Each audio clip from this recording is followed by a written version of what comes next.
Ինչա կոռուպցիան։ Նախ կոռուպցիայի սահմանում չկա։ Ամեն կոռուպցիոն դրսևորին յուրովի է։ Ու այդ պոզով պոչով կենթանին մի սահմանում չի, մի նախադասությամբ չի։ Ամեն մեկը յուրովի արտահայտվում է։ Տեսեք, հիշում եք այն կոպեկները, որ 100 դրամանացուն մանետնիկները առեկցում էին ավտոբուսների մեջ։ Հիշում եք, պարոն Աբրամյան։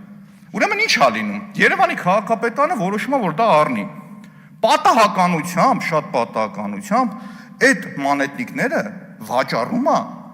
կառավարության աշխատակազմի ղեկավարի տեղակալ Զարայի ամուսին Օմնիկոմի Ռուբոն։ Այդ մանետնիկների գինը մի 40,000 դրամ էր։ Իսկ գիտեք քանիս էին առել քաղաքապետարանը 140,000 դրամի չափ։ Այգիները, որոնք որ կառուցել են Երևան քաղաքում։ 40-ամյակի հաղթանակի այգին նվիրված Մալաթիայում։ Խնդրում եմ, աղաչում եմ, մի հատ գնացեք նայեք այդ այգու վիճակը։ Ողբերգական ուղակի։ Սենց մատով կպտում է, սենց սաղ թափվում էր։ Սարքել են խայտառակ վատ։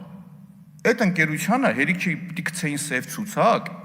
պիտի գցեին սև ցուցակ ոչնչացնի որ չմասնակցեր, հաջորդիվ տալիս են երկու հատ ուրիշ այգի սարքելու։ Երբ որ խոսում եմ, ասում եմ, «Դա ոնց է լինում», ինձ ասում են, «Չես վախենում», ասում եմ, «Ինչից»,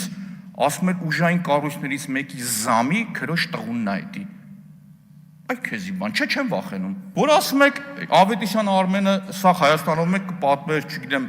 պլաստմասեկով բանով, էլի, դուք լուրջ հանցագործության մասին հաղորդում եք։ Բա դրա համար ոչ մեկ չի նստած, չի։ Կարող եմ ենթադրել, որ կարող Ավետիսյան Արմենից մի քիչ փող եք վերցրի, ասել եք գնամ անարի։ Ոնց հասկանամ, քեդ մարդուն պատասխանատվության չեք ենթարկել։ Երկու տարբերակ կա, կամ ձեր ասածը իրականության հետ կապ չունի, կամ փողը վերցրե բաց եք թողել։ Բա եթե չէ, հանցագործությունը գիտեք, ուրա, շարունակեմ, տարիների վերջ միշտ ԿՊԱ-ականներն ասում էին պապկեք կա տամոժնիկներում։ Պապկեկը գալիս են, այդ պապկեկի տերերն ով է, ես շատ ուզում եմ իմանամ, պահանջում եմ հատիկ առատիկ անունը տվեք ու պատասխանատվության ենթարկեք։ Կարող է պարզի վերջում մեկն է ձեր ցուցակի, չգիտեմ, 122-ը չի 264-ն է օրինակ է։